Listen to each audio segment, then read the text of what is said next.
Welcome to the Slop Temple. We pray this video helps. In this video, I will show how to make keto oatmeal cookies. To begin, understand that traditional oatmeal cookies are high in carbs due to oats and sugar. Our keto version cleverly substitutes these with ingredients like almond flour and erythritol, drastically reducing the carb count. This allows you to enjoy a classic comfort food while staying within your dietary guidelines, making it a perfect, satisfying snack or dessert. For our keto oatmeal cookies, you will need 1 1/2 cups of almond flour and 1/4 cup of coconut flour. Sweeten them with 1/2 cup of erythritol or a similar keto-friendly sweetener. To achieve that classic oatmeal texture, incorporate 1/2 cup of unsweetened shredded coconut and 1/4 cup of chopped pecans or walnuts.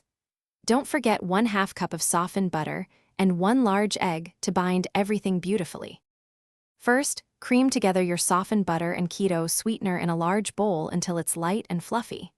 Next, beat in the large egg and 1 teaspoon of vanilla extract until the mixture is smooth.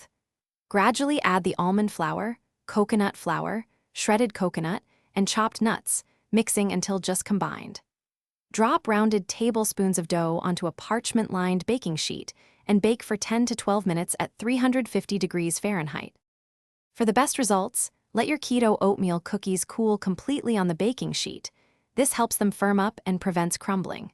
Store any leftovers in an airtight container at room temperature for up to 5 days, or freeze them for longer enjoyment. Feel free to customize by adding a 1/2 teaspoon of cinnamon or a pinch of nutmeg for extra warmth.